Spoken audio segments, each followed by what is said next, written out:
Cette jeune femme s'est pris la tête avec sa mère comme jamais dans le passé. Leur argument était tellement brutal qu'elle sortit de la maison pour ne plus jamais revenir. Plusieurs jours après son départ, sa maman était terriblement inquiète. Quand la maman essayait d'appeler sa fille, et le téléphone était manifestement éteint. C'est alors là qu'elle décida d'en parler à son mari et lui demander ensemble d'aller chercher leur petite fille. Pendant qu'ils cherchaient leur enfant, ils partirent la chercher dans la maison d'un jeune pasteur qui était excellent ami à leur enfant. Ils étaient certains de la trouver là-bas puisqu'ils avaient l'habitude d'aller ensemble à la prière. Arrivés chez le jeune pasteur, ils étaient choqués par ce qu'ils avaient vu. C'était le corps sans vie de leur petite fille. Ils trouvèrent le corps de leur petite fille enterré dans la chambre du pasteur. La jeune fille s'appelait Caroline.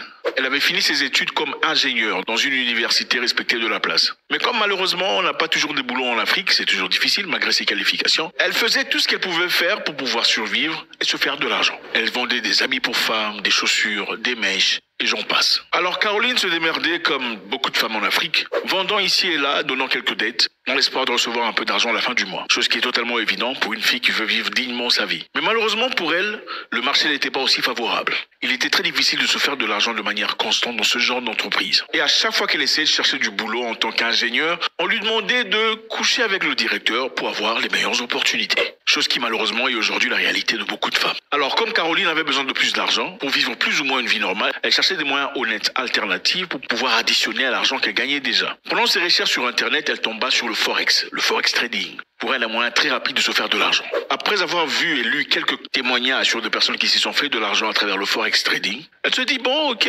puisque d'autres personnes se font de l'argent à travers cette histoire, je pourrais peut-être tenter ma chance aussi. Pourquoi pas? Et c'est alors là qu'elle tombera sur cette personne. Ce monsieur est l'ami de Caroline. Son nom est Jacob.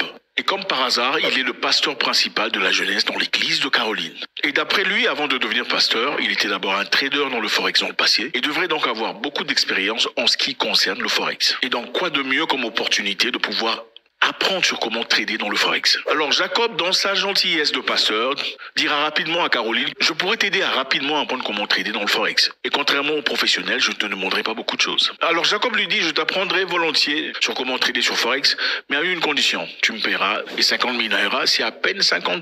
C'est vrai que $50 c'est pas beaucoup d'argent, mais pour beaucoup de personnes vivant dans des conditions difficiles en Afrique, c'est beaucoup d'argent. Le jour d'après, Caroline prit 50 000 naira de l'argent qu'elle avait et le transféra immédiatement dans le compte bancaire de Jacob. Après avoir reçu l'argent, Jacob malheureusement n'apprendra absolument rien à Caroline. Contrairement à ce qu'il avait promis, il n'y avait aucune leçon dont il disposait qui permettrait à Caroline de maximiser ses gains à travers son trading international. Alors elle demanda que Jacob lui rembourse son argent. C'est bizarre, hein, les gens peuvent mentir comme pas possible. Continuons. Et comme tous les Africains qui se respectent, en tout cas la grande majorité, il arrêta de prendre les appels venant de Caroline et ne répondait absolument plus aux messages. Et éteignit la notification des messages. Vous savez comment vous faites généralement quand vous enlevez le tic bleu pour pas que l'on voie ce que vous faites. Très malicieux. Quand une personne n'a pas les tics bleus sur WhatsApp, soyez-en certains, c'est un malicieux. Continuons notre histoire. Alors la colère de Caroline était tellement rude que Jacob avait complètement arrêté de partir à l'église. Ouais, le pasteur arrête de partir à l'église parce qu'il doit de l'argent à quelqu'un. Incroyable, n'est-ce pas? Alors c'est alors là qu'arriva le jour où Caroline se prirent la tête avec sa mère. Il n'est pas très évident si leur conversation ou leur prise de tête était autour de l'argent avec Jacob, mais ce qui est sûr est qu'il s'était vraiment pris la tête comme jamais dans le passé.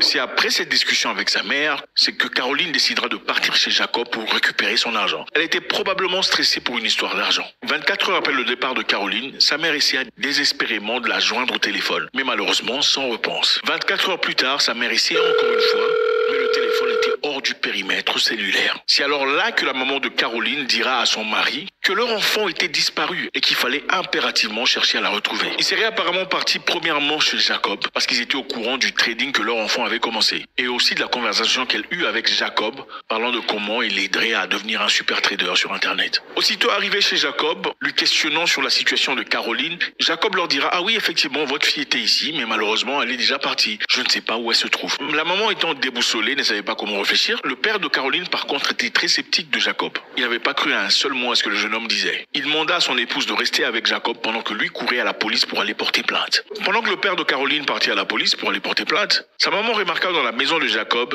du sable qui bizarrement s'y trouvait. Et l'impression immédiate était que le sable était là pour couvrir quelque chose. Évidemment, dans une maison moderne asphaltée, trouver du sable pousserait justement à se poser de questions. Après avoir vu ça, la maman de Caroline commença à crier. Elle fit tellement de bruit que cela attira l'attention de tous les passants. Et une grande foule se présenta devant la maison de Jacob.